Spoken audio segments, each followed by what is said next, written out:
सडक आइगयो त नाचगान चाहिँ त्यसले गर्दा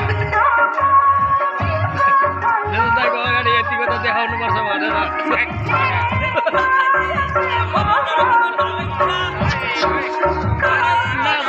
यता धेरै सबैको मोबाइल त छ त